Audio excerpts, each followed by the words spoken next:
Eita, criançada, vocês viram a fogueira? Que legal, né? Olha, a fogueira é muito perigosa, viu?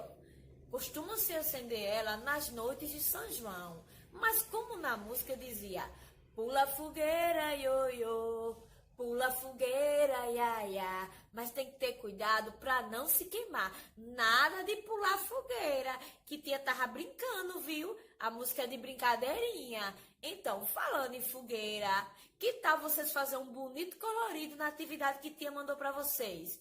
Capriche, viu? Tia quer ver, tia quer que fique muito linda a fogueira, tá certo? Então, tchau para vocês, um bom final de semana, tudo de bom e até segunda, se Deus quiser.